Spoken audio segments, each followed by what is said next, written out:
ये वो कंडीशन है जिसमें हामला ख़वातीन का ब्लड प्रेशर इंक्रीज़ होना शुरू हो जाता है, स्पेशली 20 वीक्स 5वें महीने से ब्लड प्रेशर इंक्रीज़ होना शुरू हो जाता है।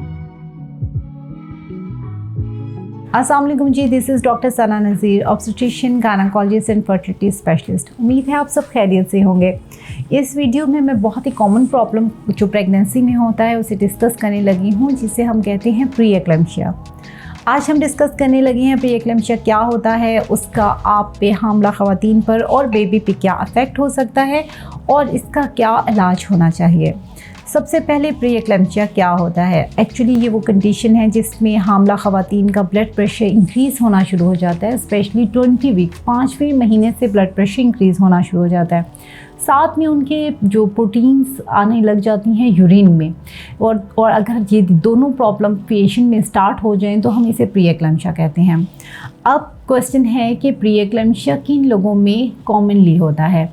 ये कुछ फैक्टर्स हैं। फॉर एग्ज़ाम्पल, अगर किसी की पहली प्रेगनेंसी है, स्पेशली एज अगर 40 से ज़्यादा है, अगर ट्विन प्रेगनेंसी है, अगर किसी को पहले डायबिटीज़ है, और भी बहुत सारे रिस्क फैक्टर्स हैं जिनमें प्री एक्लेम्शिया के होने के चांसेस ज़्यादा हैं।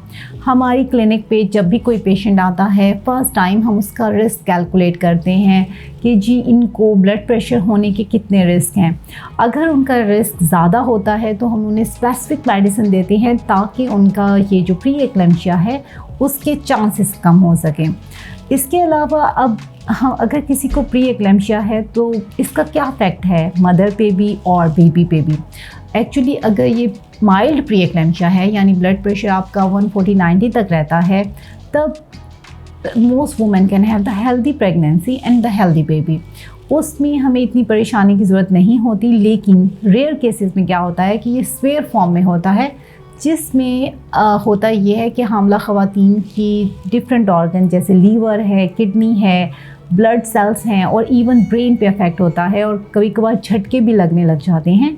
तो ये सब अगर स्वेयर फॉर्म हो तो फीमेल के साथ प्रेगनेंसी में हो सकता है। बेबी के लिए अगर ब्लड प्रेशर ज़्यादा है तो क्या होता है कि जो ब्लड सप्लाई बेबी को जा रही है वो कम हो जाती है और बेबी में ग्रोथ की प्रॉब्लम होना स्टार्ट हो जाती हैं, और it's really actually very serious condition अगर हम इसको बीपी को कंट्रोल ना करें।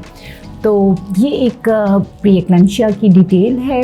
और अब इसका ट्रीटमेंट में सबसे पहले तो हमें कुछ मेडिसिन देनी होती है जो प्रेगनेंसी में सेफ़ हो और ब्लड प्रेशर को कम कर सकती हूँ। इसके अलावा हमें कुछ ब्लड टेस्ट करने होते हैं ताकि हम देख सकें कि सब कुछ ठीक चल रहा है। इसके अलावा कुछ डॉपलर स्कैन करने होते हैं ताकि हम देख सकें कि बेबी को जो ब्लड फ्लो जा रहा है वो ठीक जा रहा है कि नहीं जा रहा। और अगर किसी का ब्लड प्रेशर कंट्रोल नहीं होता तो हमें कुछ केसेस में अर्ली बर्थ भी करवानी पड़ती है, यानी अर्ली डिलीवरी भी हमें करवानी पड़ती है। तो it's a small discussion about the pre eclampsia. इससे रिलेटेड आपको कोई भी क्वेश्चन है आप नीचे दिए हुए नंबर पे कांटेक्ट करके ले सकते हैं information. Thank you so much.